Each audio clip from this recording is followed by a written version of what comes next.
Benar Tuhan, Engkau sungguh kami kagumi. Karyamu di kayu salib sungguh amat luar biasa. Sebuah karya terbesar Tuhan. Terima kasih untuk sebuah karya yang teramat besar Tuhan. Ya Tuhan, bila sebentar kami hendak merenungkan firman-Mu, tolong kami semua Tuhan. Buka pikiran kami, buka hati kami, untuk mau terus dilembutkan, diarahkan, dituntun oleh kebenaran firman-Mu. Tolong kami semua Tuhan.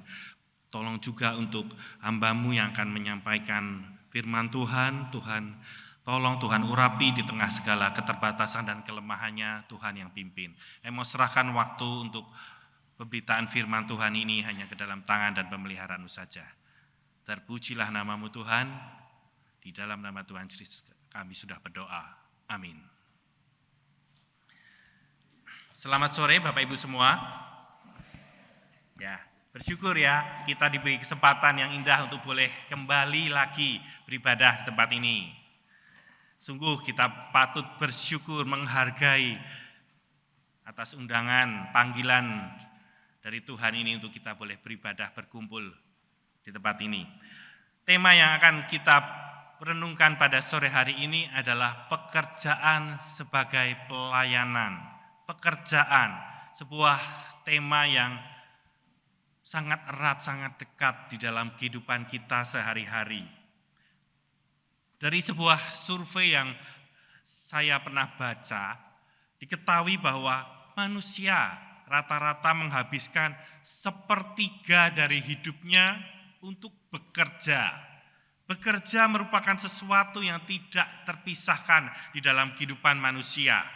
Maka jelas bekerja memiliki arti yang sangat penting di dalam kehidupan manusia. Selama berpuluh-puluh tahun kita sudah bekerja, kita sudah buka toko, kita sudah bekerja menjadi karyawan di sebuah perusahaan, kita sudah lama bekerja. Namun mungkin kita jarang atau bahkan tidak pernah memikirkan sebenarnya untuk apa kita bekerja? Atau kita mempertanyakan hidup itu untuk bekerja atau bekerja untuk hidup? Dan ketika kita memiliki sebuah pandangan, sebuah pemikiran, sebuah konsep yang tidak tepat tentang pekerjaan ini, inilah yang membuat kita tidak melakukan pekerjaan kita dengan benar, dengan optimal. Mungkin kita bisa saja jenuh, frustasi, menjadi malas, tidak lagi bersemangat. Bahkan sering kita mendengar sebuah slogan, I hate Monday. Saya benci Senin. Kenapa Senin? Karena biasanya Senin adalah waktu di mana kita akan kembali lagi kepada rutinitas kita, kembali kepada pekerjaan kita. Senin, I hate Monday.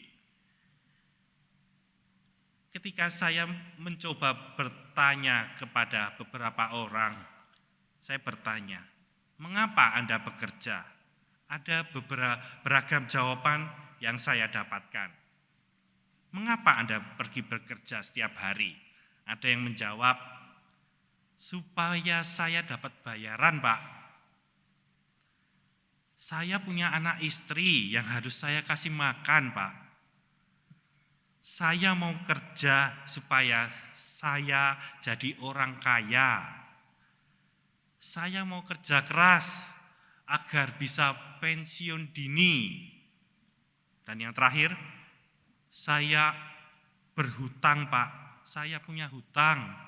Saya harus bayar hutang, jadi saya berangkat kerja. Apa alasan kita untuk bekerja? Pandangan atau konsep yang tidak tepat mengenai pekerjaan ini akan sangat berpengaruh terhadap kehidupan kita. Dan kita sebagai anak-anak Tuhan harus memiliki sebuah pandangan yang benar, pandangan yang tepat mengenai pekerjaan ini. Mengapa kita perlu memiliki sebuah pandangan yang benar, pandangan yang tepat. Karena dengan memiliki sebuah pandangan yang tepat, itu membuat kita melakukan pekerjaan kita dengan benar, dengan tujuan yang benar, dengan motivasi yang benar. Lalu apa itu? Bagaimana itu pandangan yang benar tentang pekerjaan? Sebelum kita melihat lebih jauh apa itu pandangan yang benar, bagaimana pandangan yang benar, pertama-tama saya hendak memaparkan bagi kita semua pandangan-pandangan yang salah atau tidak tepat mengenai pekerjaan. Pandangan yang salah mengenai pekerjaan. Yang pertama adalah banyak orang berpikir bekerja itu adalah salah satu bentuk hukuman akibat kejatuhan manusia di dalam dosa. Pekerjaan itu hukuman akibat kejatuhan manusia di dalam dosa. Di dalam dunia ini orang bekerja, banyak pekerjaan yang berat, melelahkan, sulit, penuh dengan tantangan. Dan banyak orang berpikir bahwa pekerjaan ini adalah sebuah kutukan, sebuah hukuman di dalam hidup manusia. Seharusnya manusia tidak perlu bekerja. Bekerja dilihat sebagai sebuah hukuman, banyak dicetuskan, banyak dianut dan dicetuskan oleh para filsuf dari Yunani. Di dalam masyarakat Yunani kuno, bekerja itu dipandang sebagai sebuah nasib yang tidak bisa dihindari oleh manusia, yang diberikan oleh dewa-dewa mereka. Kita tahu di dalam mitologi Yunani, masyarakat Yunani kuno ada banyak-banyak dewa, dan bekerja itu dipandang sebagai sebuah nasib yang tidak bisa dihindari oleh manusia, yang diberikan oleh para dewa. Di dalam konsep berpikir mereka, menjadi seperti dewa itu berarti manusia terlepas, terbebas dari yang namanya pekerjaan. Karena mereka memandang bahwa dewa-dewa itu tidak bekerja. Itulah mengapa di dalam konsep orang Yunani mereka mencita-citakan bisa hidup seperti para dewa, berkuasa, hebat, bebas dari pekerjaan. Untuk masyarakat Yunani dan bagi orang yang menganut pandangan ini, hidup manusia itu adalah hidup yang bertujuan untuk menghindari pekerjaan sejauh mungkin. Karena pekerjaan itu dianggap sebuah hukuman, beban. Itu adalah pandangan yang salah, itu adalah pandangan yang keliru. Kita tidak menerima pandangan seperti ini. Pandangan yang kedua adalah bekerja itu dipandang bersifat duniawi. Pandangan ini dianut pada masa abad pertengahan, kira-kira tahun 500-an sampai pada masa reformasi. Selama ribuan tahun orang berpikir, termasuk pemikiran ini masuk di dalam konsep gereja sendiri. Waktu itu gereja Roma Katolik yang berpikir secara dualisme. Apa itu dualisme? Dualisme adalah pemikiran yang mempertentangkan antara dua hal. Ada hal yang duniawi dan ada hal yang rohani. Kedua hal ini dipertentangkan, memisahkan antara hal duniawi dan rohani. Ada seorang teolog yang terkenal di masa abad pertengahan yang bernama Thomas Aquinas. Thomas Aquinas ini pemikirannya banyak diadopsi oleh gereja Roma Katolik pada saat itu. Dan Thomas Aquinas ini pemikirannya adalah dualisme. Dia memisahkan antara grace dan nature. Grace dan nature. Apa maksudnya? Grace itu adalah wilayah-wilayah rohani, wilayah-wilayah teologi, wilayah-wilayahnya para rohaniawan. Intinya berbicara mengenai Allah, mengenai hal-hal rohani, ini adalah wilayahnya grace. Sedangkan nature adalah wilayah-wilayah alam, wilayah-wilayahnya yang duniawi, termasuk di dalamnya adalah bekerja. Itulah sebabnya di dalam masa abad pertengahan mereka menganggap orang-orang selain daripada rohaniawan itu dianggap semuanya duniawi. Para pedagang, para guru, petani, tabib, apapun profesi mereka dianggap, dipandang sebagai hal-hal yang duniawi. Pada masa itu mereka menganggap bahwa panggilan yang mulia, panggilan yang tertinggi itu adalah hidup membiara, hidup menjadi rohaniawan, hidup tidak menikah, dan melayani Tuhan. Inilah konsep bekerja di dalam abad pertengahan, adalah konsep dualisme, membagi antara hal yang rohani dan hal yang duniawi, antara grace dan nature. Sekali lagi, ini adalah konsep yang salah dan kita tidak menerima konsep ini. Lalu apa yang benar mengenai pandangan yang benar mengenai pekerjaan ini?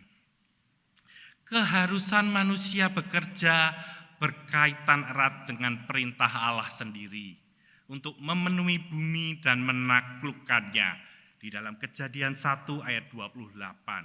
Sehingga kerja bukanlah akibat dari kejatuhan manusia di dalam dosa.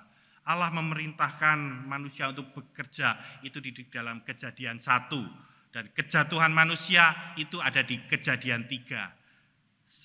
Jadi perintah Allah untuk manusia bekerja itu bukan akibat dosa. Walaupun memang tidak dipungkiri bahwa pengaruh dosa berpengaruh sekali terhadap aktivitas kerja yang membuatnya lebih berat. Namun sekali lagi saya katakan, bekerja bukanlah akibat dosa, karena bekerja itu adalah perintah dari Allah. Perintah dari Allah, bekerja bukannya pilihan, boleh bekerja, boleh tidak. Itu adalah perintah dari Allah. Bekerja merupakan desain Allah bagi manusia, ketetapan Allah sejak semula bagi manusia. Kita akan melihat mengapa pekerjaan ini pekerjaan yang Tuhan sudah titipkan di dalam kehidupan setiap kita harus kita lakukan dengan sebaik-baiknya, dengan penuh bertanggung jawab.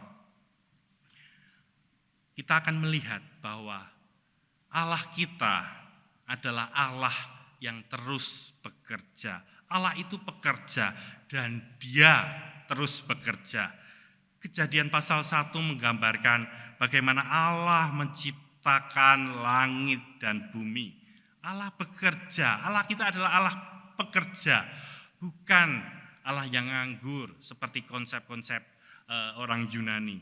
Bahkan di dalam perjanjian baru, salah satu dari perkataan Tuhan Yesus di dalam Yohanes 5 ayat 17 dikatakan, Bapakku bekerja sampai sekarang dan aku pun bekerja juga. Kita melihat Allah terus bekerja. Di dalam Kejadian 2 ayat 21 diperlihatkan bahwa bahkan ketika Adam tidur, manusia itu tidur, Adam tidur, Allah bekerja. Allah mengambil tulang rusuk Adam dan memberikan seorang penolong yang sepadan bagi Adam, yaitu Hawa. Allah kita terus bekerja, bahkan ketika manusia itu istirahat, Allah terus bekerja. Allah setelah menciptakan alam semesta ini, Allah tidak tinggal diam, membiarkan begitu saja. Tidak seperti itu. Allah terus bekerja, Allah menopang, memelihara, menjaga alam ciptaannya ini. Di dalam teologi reform inilah yang kita kenal, kita sebut Providentia Dei, artinya pemeliharaan dari Allah. Allah tidak tinggal diam, Allah terus menopang, memelihara alam ciptaannya. Hal yang lain adalah Tuhan menciptakan manusia untuk bekerja. Di Di dalam Kejadian 2 ayat 15 dikatakan, Tuhan Allah mengambil manusia itu, menempatkannya di Taman Eden untuk mengusahakan dan memelihara taman itu. Jelas, untuk mengusahakan dan memelihara. Ada pekerjaan yang harus dikerjakan. Di situ kita bisa melihat jelas, Adam dan Hawa ditempatkan di taman itu tidak hanya untuk menikmati, santai, makan tinggal ngambil, tidak. Tapi Allah memerintahkan untuk mengusahakan, memelihara taman itu. Sebuah hal yang sangat mendasar bahwa pekerjaan adalah original desain dari Allah kepada manusia. Manusia disebut sebagai imago Dei, gambar dan rupa Allah. Manusia itu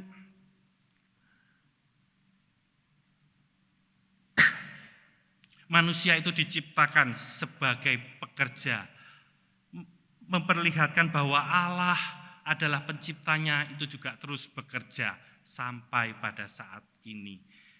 Aneh bukan?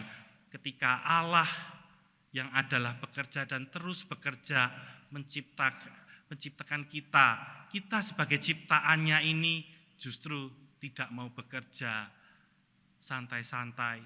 Sebuah hal yang aneh.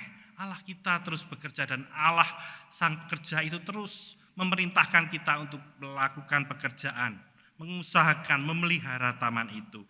Manusia diciptakan bukan sebagai pekerja untuk dirinya sendiri, tetapi sebagai rekan sekerja Allah. Kita adalah rekan sekerja Allah. Wow, sungguh luar biasa bukan?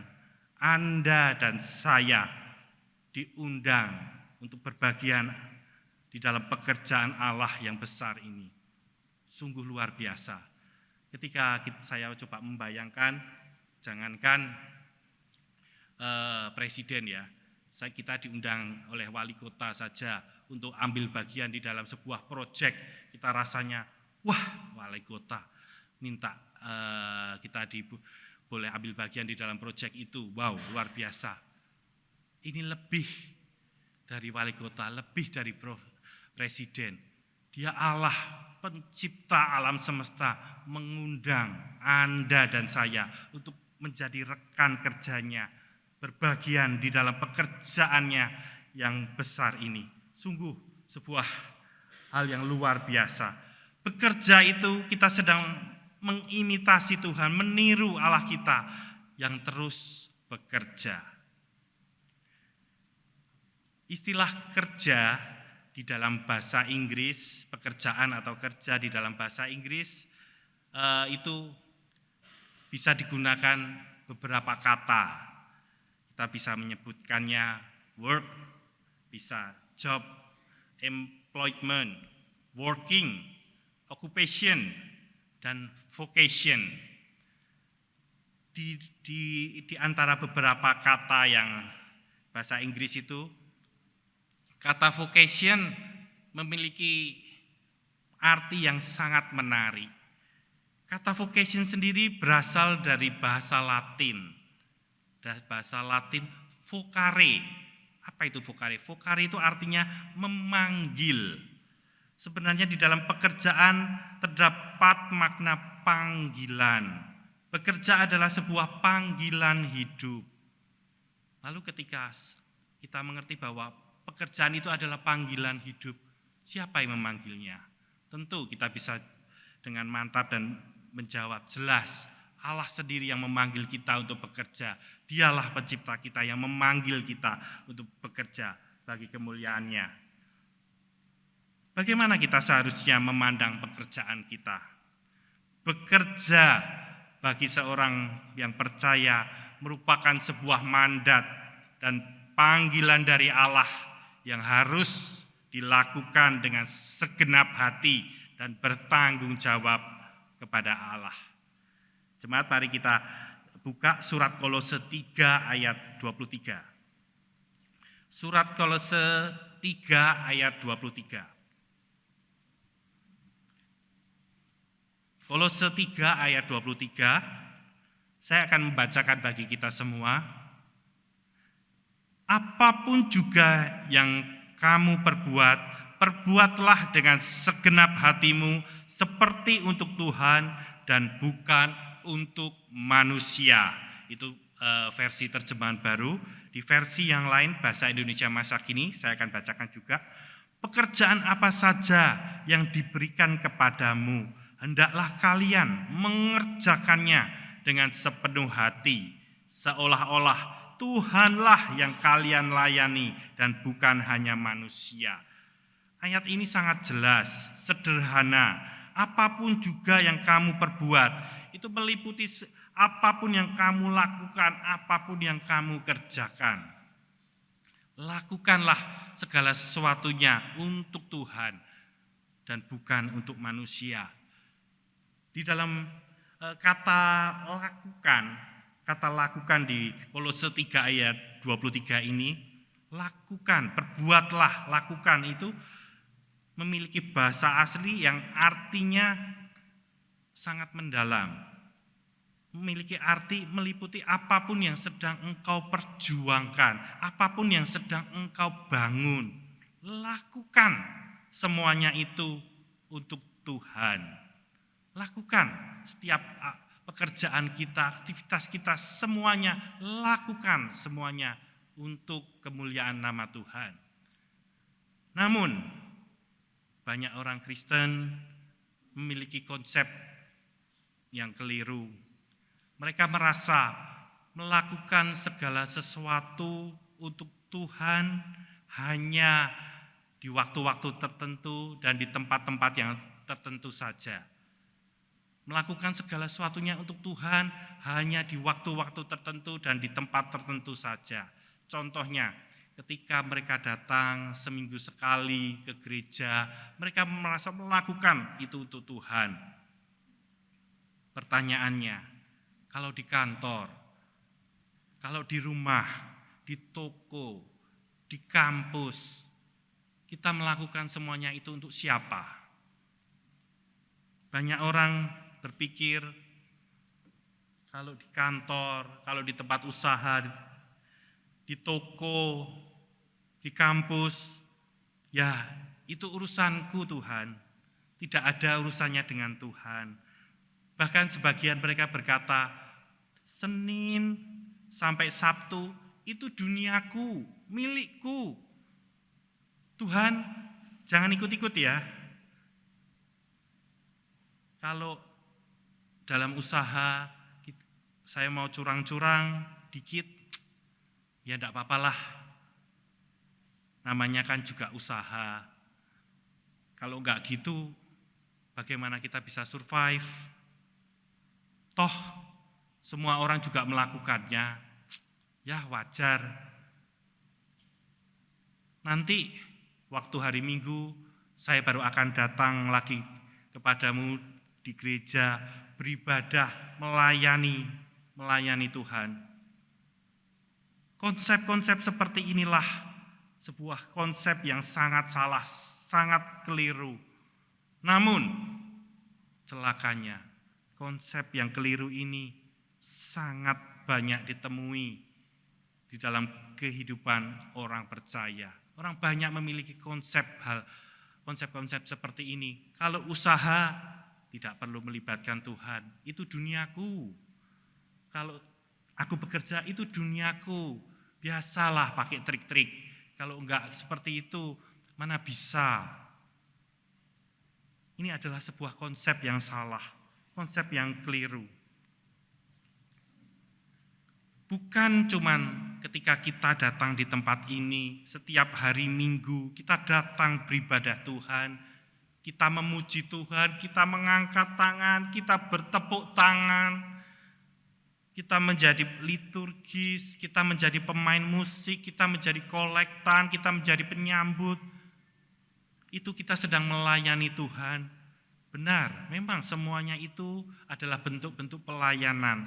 Tetapi pelayanan tidak hanya sebatas itu saja. Ketika kita keluar dari tempat ini, Ketika kita jaga toko, kita bekerja, kita ketemu klien, kita memasak, kita mengajari anak kita pergi kuliah. Apakah kita memiliki kesadaran bahwa semua hal itu kita harus lakukan bagi kemuliaan Tuhan. Kita harus lakukan dengan segenap hati kita, dengan penuh tanggung jawab. Apakah kita memiliki kesadaran akan hal itu? Apakah kita memiliki kesadaran bahwa Tuhan harus dipermuliakan di dalam setiap aktivitas kita, setiap pekerjaan kita? Faktanya bahwa 24 jam sehari, 7 hari dalam seminggu, 365 hari dalam setahun, semuanya itu kita persembahkan untuk Tuhan atau bukan. Pilihannya hanya ada 2. Kita tidak bisa berada di tengah saja. Pilihannya ada 2. Mengikuti Tuhan atau tidak mengikuti Tuhan. Tidak bisa setengah-setengah. Tidak bisa 50-50 atau 60-40. Tidak bisa. Tidak ada yang namanya part-time Kristen. Yang ada hanya orang Kristen atau bukan orang Kristen, mengasihi Tuhan atau dunia, Tuhan atau mamon. Di dalam Matius, Tuhan berkata, engkau tidak bisa mengabdi kepada 2 tuan. Engkau tidak bisa mengabdi kepada Tuhan dan mamon. Engkau akan membenci yang satu dan akan mengasihi yang lain. Kita tidak bisa mengabdi. Pilihannya hanya ada 2. Kita akan mengabdi kepada Tuhan atau kepada mamon. Tidak ada poros tengah. Di dalam mengikuti Tuhan, tidak ada itu namanya gerakan non-blok. Tidak memihak. Kita harus memilih mengikuti Tuhan atau tidak mengikuti Tuhan. Pilihannya jelas. Pekerjaan yang Tuhan sudah percayakan kepada setiap kita adalah sebuah bentuk pelayanan kita, sebuah bentuk ibadah kita kepada Tuhan. Dan kita harus persembahkan semuanya itu bagi kemuliaan nama Tuhan. Surat Kolose 3 ayat 23 yang tadi kita baca, mendorong kita sebagai orang percaya untuk bekerja dengan sepenuh hati, bekerja dengan penuh tanggung jawab, melayani Tuhan melalui pekerjaan kita. Pekerjaan, tidak ada pekerjaan yang tidak penting atau terlalu remeh di hadapan Tuhan. Ketika kita melakukan semuanya itu, kita persembahkan bagi kemuliaan nama Tuhan. Tentu, saya perlu garis bawahi di sini. Pekerjaan-pekerjaan yang dimaksud adalah pekerjaan-pekerjaan yang tidak bertentangan dengan firman Tuhan. Kalau pekerjaannya adalah pengedar obat-obatan terlarang, sebagai preman, sebagai rentenir, sebagai pencuri, sebagai penadah, bandar, tentu pekerjaan-pekerjaan ini berlawanan dengan prinsip kebenaran firman Tuhan dan jelas Tuhan tidak berkenan. Semua profesi atau pekerjaan kita adalah sebuah bentuk pelayanan kita kepada Tuhan. Profesi kita yang kita kerjakan, yang Tuhan sudah titipkan di dalam kehidupan setiap kita, merupakan pelayanan yang harus kita kerjakan dengan sebaik-baiknya. Kata profesi itu di dalam bahasa Latinnya adalah profiteri, yang artinya mengakui secara publik. Profiteri itu mengakui secara publik. Apa profesi kita? Kita sebagai dokter, itu berarti kita sedang mengakui bahwa pekerjaan yang Tuhan titipkan, Tuhan beri ini harus kita kerjakan dengan sebaik-baiknya. Harus dilakukan dengan penuh tanggung jawab bagi hormat dan kemuliaan nama Tuhan. Ketika kita tidak mengerjakan pekerjaan kita, itu sejatinya kita juga sedang tidak bertanggung jawab juga kepada Tuhan. Ketika kita tidak melakukan pekerjaan kita dengan benar, dengan segenap hati, itu kita juga tidak bertanggung jawab juga kepada Tuhan.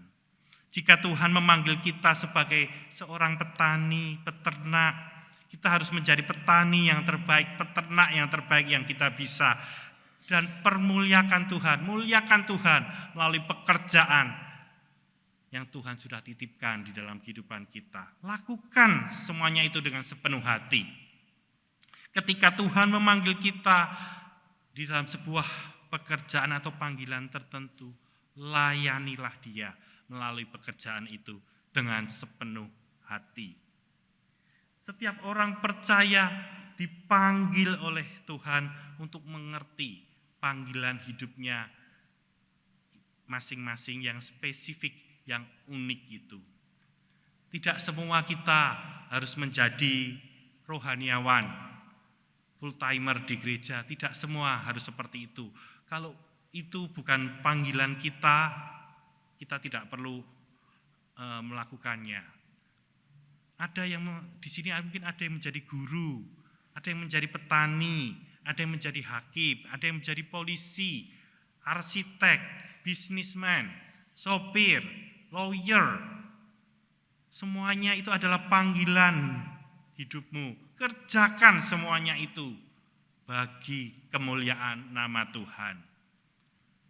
Martin Luther berkata seperti ini. Martin Luther adalah bapak gereja, dia adalah bapak reformator. Seorang pemerah susu dapat memerah susu sapi bagi kemuliaan nama Tuhan.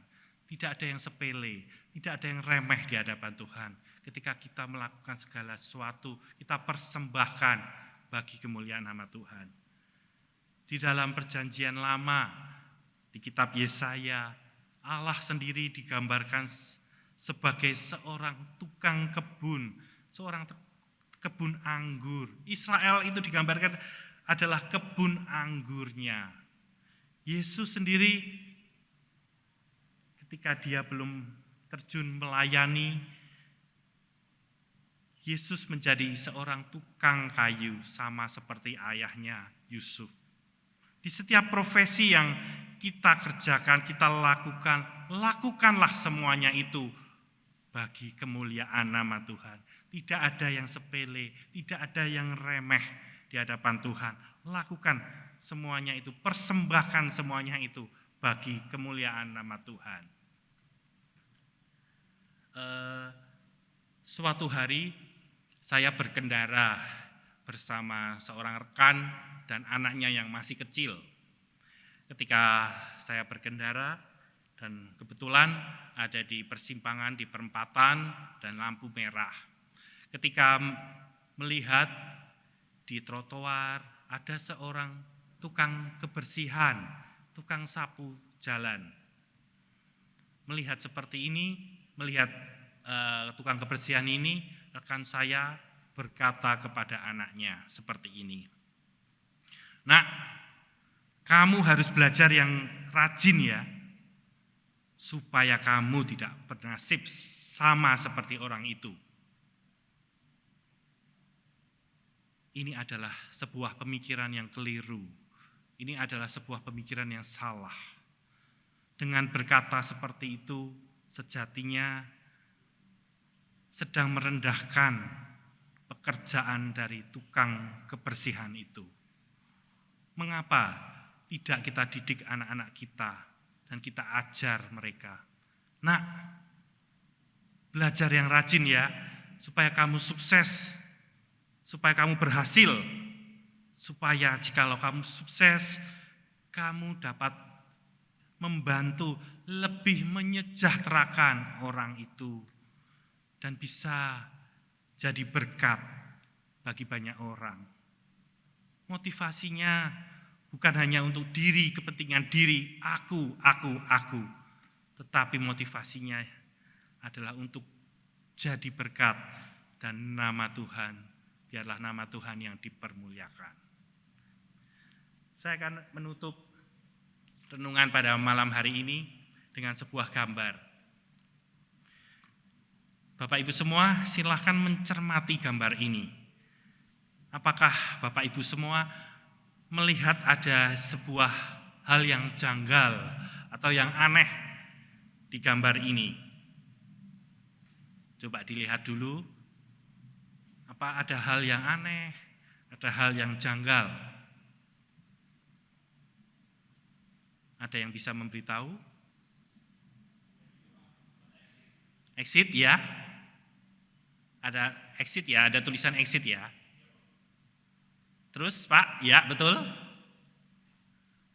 Di situ ada tulisan selamat beribadah. Ceritanya seperti ini. Seorang hamba Tuhan mengusulkan kepada penatua atau majelis di gerejanya. Bukan di sini, bahwa sebaiknya di pintu keluar gereja itu, ditulis selamat beribadah. Karena biasanya kalau selamat beribadah itu kita dengar atau kita lihat di pintu masuk.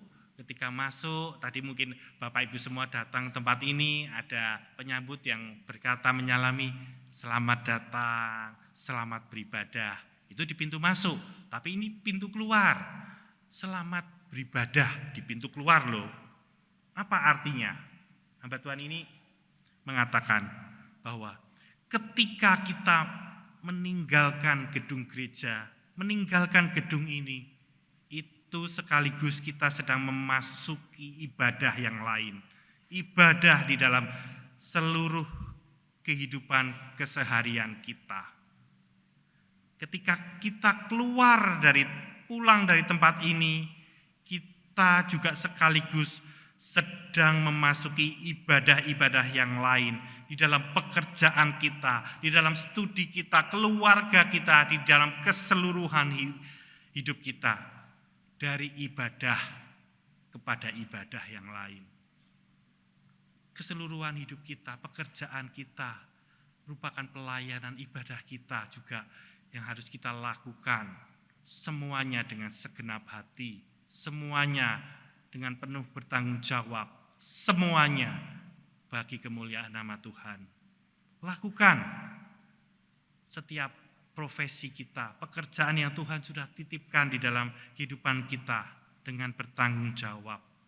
Biarlah nama Tuhan saja yang dipermuliakan melalui keseluruhan hidup kita, melalui pekerjaan kita. Amin Bapak Ibu semua. Ini yang menjawab sedikit nih. Amin Bapak Ibu semua. Tuhan memberkati kita semua. Kita satu di dalam doa.